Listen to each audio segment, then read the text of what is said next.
Hello and welcome back to the Letterbox Podcast, the place where people share the letters they've written in the moments that changed them. If you're joining me for the first time today, welcome. This episode is the second in a special 3-part series from one incredible writer, Ange. Each letter stands on its own, but together they tell one story. From saying goodbye to the past, to rediscovering yourself, to dreaming about the future. If you haven't yet listened to yesterday's episode, Dear Him, I'd really encourage you to go back and start there. Before we begin, if you're enjoying listening, please follow the podcast wherever you are listening or share an episode that you've enjoyed with someone else who you think might like it too. Yesterday, we heard Ange say goodbye. Not just to a relationship, but the future she believed she was building. Today, the story moves on. It's a letter to herself. When Ange sent me the letters, she told me that they had become a way of making sense of the heartbreak, honouring the love she had, and slowly finding her way back to herself. And I think that's what makes this letter so special. Because after heartbreak, so many of us ask the same questions. Who am I now? What parts of me did I lose? And how do I begin again? This letter reminds us that healing isn't about becoming who we were before. Sometimes it's about remembering the parts of ourselves we never truly left. So now, it's time for Ange's second letter.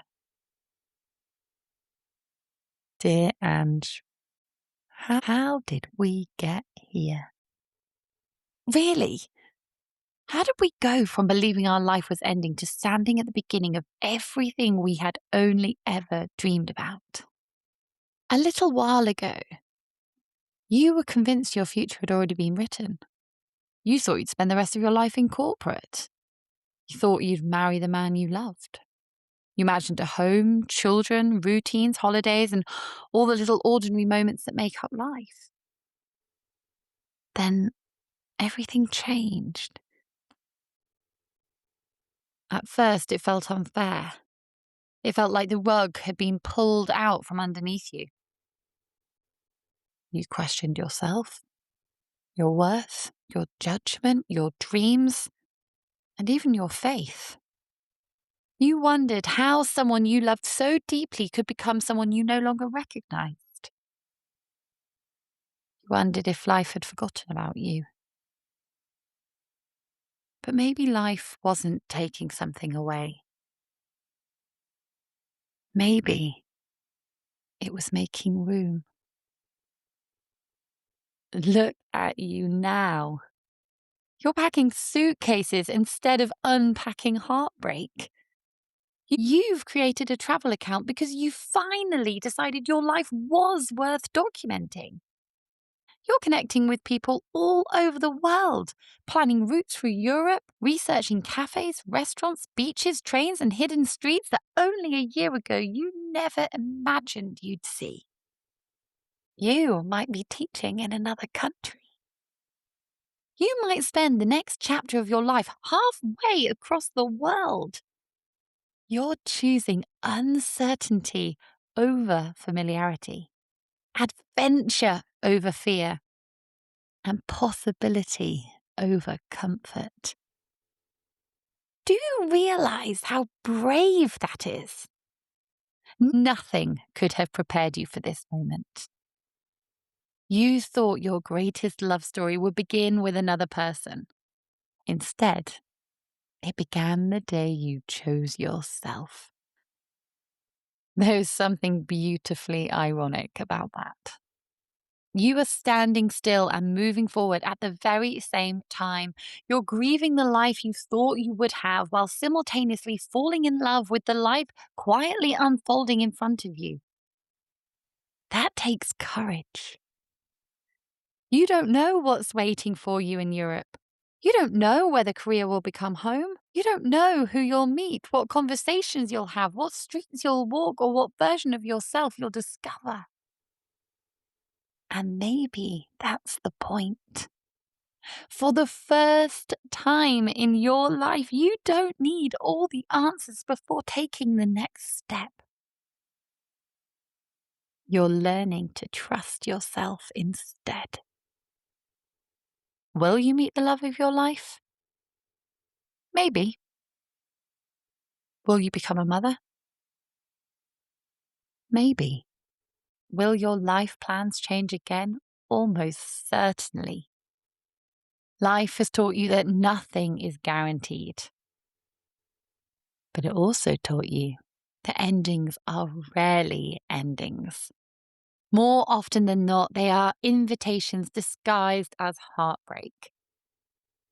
So go. Board the plane. Get lost, miss trains, meet strangers, laugh until your stomach hurts, cry when you need to, fall in love with cities, fall in love with quiet mornings, fall in love with your own company.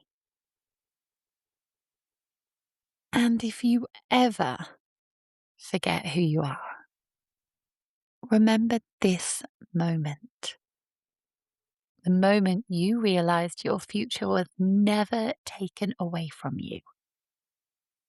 It was simply waiting for you to become brave enough to meet it.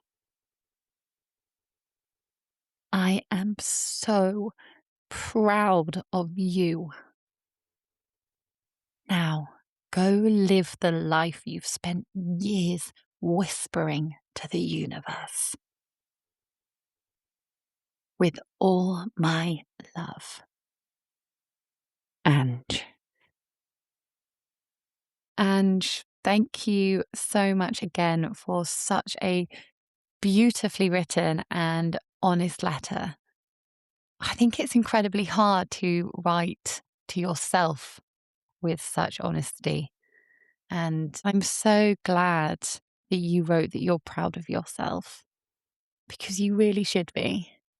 And I, along with everyone listening and learning your story, is proud of you too. I know that going through heartbreak and feeling lost and trying to rediscover yourself is something that so many listeners will be able to resonate with. So you writing with such positivity and excitement for your future is really, really heartwarming, and just, I know, will bring a lot of hope to anybody who right now is in the depths of heartbreak.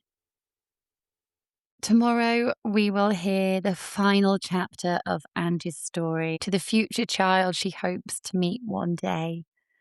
It's another letter that reminds us that even after loss, a heart can still make room for hope. So, if you haven't already, make sure you are pressing that follow button wherever you are listening from right now, so that you don't miss when Angie's final letter comes out. And if you know somebody who is having a hard time right now or is going through heartbreak, consider sending this letter to them and showing them that their future can be really bright and full of adventure. And of course, if you've got your own letter that you've been waiting to write, I would love to read it. So send it to the Letterbox Podcast at outlook.com, and it might just be the next episode of the podcast. Thank you so much for spending this time with me, and I'll see you here tomorrow for the final letter.